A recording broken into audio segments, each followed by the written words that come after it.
नमस्कार विद्यार्थियों। महाकवि भूषण के शिववाऊनी के पदों की हम व्याख्या कर रहे थे। शिवाजी के वीर, शौर्य, प्रताप आदि को लेकर के जो महाकवि भूषण ने शिववाऊनी लिखी, उसी के पद हमारे पाठ्यक्रम में आए हैं, जो भूषण ग्रंथावली में संग्रहित हैं। उसी कड़ी में, उसी क्रम में हम आगे के पदों की व्याख्या करते हैं। जोर करी जहें अब अपर नरेश पर लरी है लड़ाई, ताकि सुभट समाज पे। भूषण भनत रूम बलख बुखारे जहें जहें, साम चीन तरी जलधि जहाज पे। सब उमराव सिली एक मत ठानी कहे, आई के समीप अवरंग सिरताज पे। भीख मांगी खेहे बिन मन सब रहें पई, न जहीं हजरत महाबली शिवराज पे।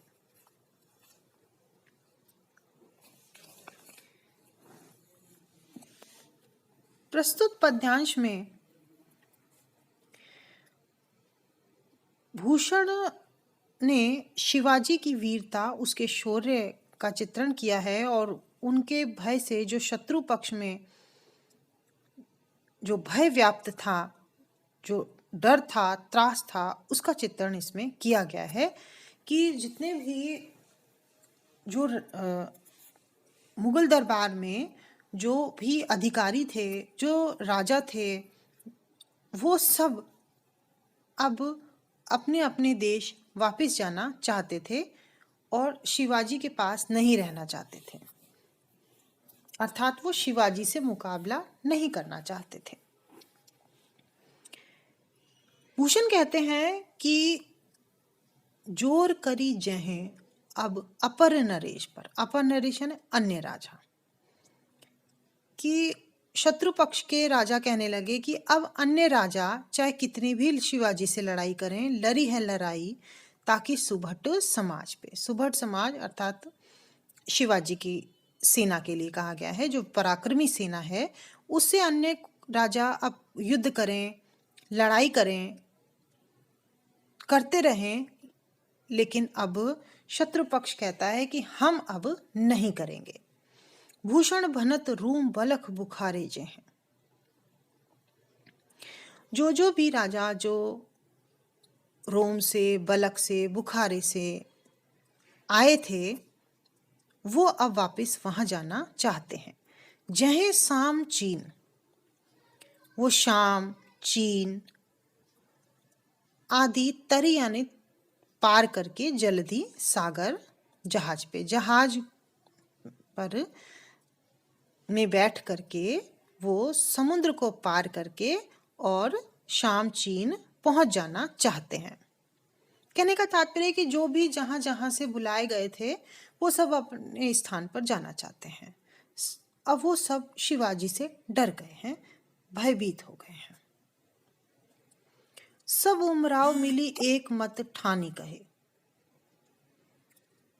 सभी जो उमराव थे, नवाब सामंत थे, वो सब मिल करके उन्होंने अपना एक मत बना लिया जाने का।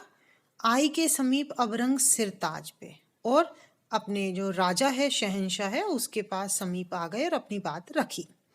भीख मांगी खेहे बिन मनसब रहे। वो कहते हैं हमें भीख मांगना मंजूर है, बिना मनसबदारी के रहना मंजूर है, पर पैने जहें हजरत महाबली शिवराज बे, पर जहां महाबली शिवराज है वहां हम नहीं रहेंगे। अर्थात हम शिवाजी से अब मुकाबला नहीं करेंगे। वो सब डर गए हैं, भयभीत हो गए हैं। शिवाजी की वीरता, शौर्य, प्रताप, उनकी सेना के शौर्य, वीरता, प्रताप को देखकर जो शत्रु पक्ष में जो भय व्याप्त हुआ था, उसका चित्रण यहाँ किया गया है। और जो औरंगजेब था, उसके दरबार में जो उमराव थे वो मुगल थे, वो सब बाहर से ही बुलाए गए थे, इसीलिए बलख, बुखारों, रोम, इनका जिक्र इसमें किया गया है। अनुप्रास अलंकार, काव्यलिंग अलंकार का प्रयोग है, कवित्व छंद है और ब्रजभाषा का सुंदर प्रयोग। अगले पद पर आते हैं।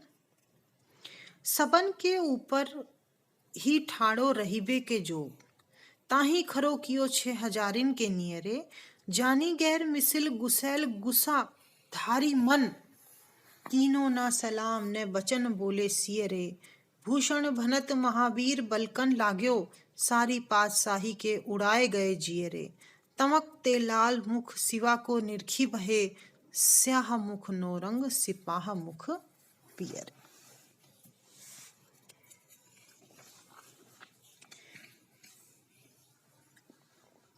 प्रस्तुत पद्यांश भूषण ग्रंथावली से लिया गया है। शिवाजी की वीरता, शौर्य, प्रताप, पराक्रम का वर्णन किया गया है और शत्रु पक्ष में जो भय व्याप्त था उसका चित्रण इसमें किया गया है। भूषण कहते हैं कि सबन के ऊपर ही ठाड़ो रहीबे के जोगता ही, जो वीर शिवाजी हैं वो सभी राजाओं के ऊपर खड़े रहने के योग्य हैं, अर्थात इतने वीर, साहसी और पराक्रमी हैं वो। खरो कियो 6,000 के नियर, और उन्हें 6,000 के बीच में खड़ा कर दिया, अर्थात जिनको 6,000 मनसब मिलता था उन छोटे राजाओं के साथ उनको खड़ा कर दिया। शिवाजी को बड़ा बुरा लगा।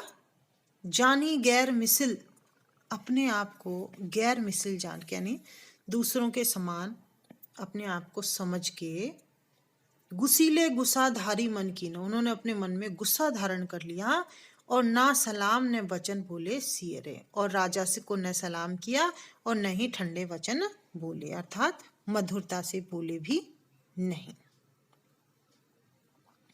क्योंकि शिवाजी के मन में क्रोध उत्पन्न हो गया था।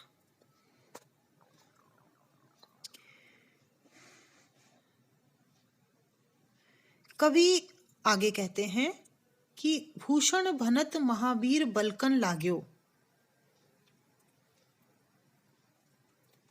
कि जो वीर शिवाजी हैं वो जोश में बोलने लगे, सारी पातशाही के उड़ाए गए जियरे, और जितने भी वहां बादशाह औरंगजेब के जो सिपाही थे, जो अधिकारी थे, जितने भी जो बैठे हुए थे दरबारी, उन सब के जो जी था वो उड़ने लगा था, अर्थात वो डर गए थे, हृदय उनका कांपने लगा था।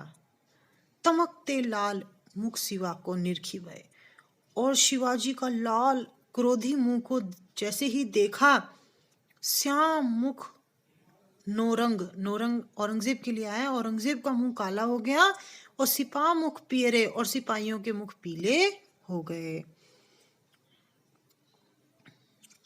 अर्थात शिवाजी के क्रोध को देखकर वो सभी डर गए और लाल, नीले, पीले, काले हो गए।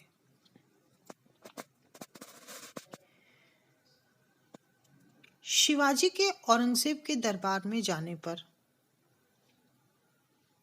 जब उनको 6,000 मनसबदारियों के बीच में खड़ा कर दिया तो वो क्रोधित हो गए, और उसी समय का चित्रण यहाँ पर किया गया है। यह सत्य घटना भी है, जो लिखा है ये बात इतिहास में भी आती है।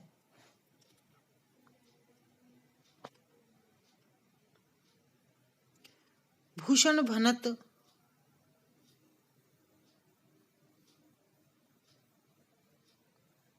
में अनुप्रास अलंकार है, कवित्व छंद है, पूरे में ब्रजभाषा का सुंदर प्रयोग किया गया है। स्याह मुख नौरंग सिपाह मुख पियरे, सुंदर पंक्ति का प्रयोग हुआ है।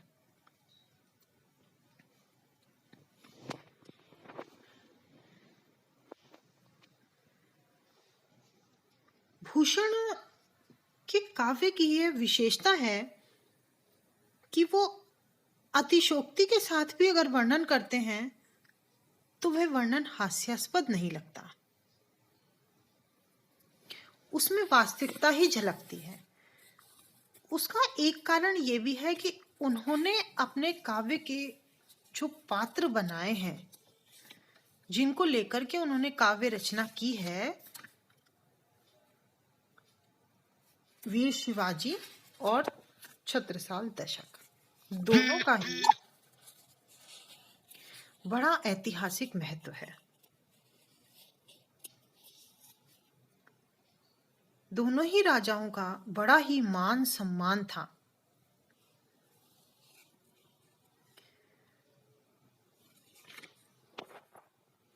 और इसीलिए ये श्रृंगारिक रीतिकाल के श्रृंगारिक वातावरण में सांस लेते हुए भी इन्होंने वीर रस के काव्य का सृजन किया। और वीर रस के अनुकूल उनकी भाषा भी अत्यंत ओजस्वी और प्रभावपूर्ण रही। और इसीलिए भूषण का हिंदी साहित्य के इतिहास में विशेष स्थान रहा। क्योंकि जब अन्य कवि श्रृंगार की रचनाएं लिख रहे थे तो उस समय इन्होंने वीर रस का काव्य लिखा। तो नवीन भावों को उपस्थित करने का गौरव इन्हें प्राप्त है।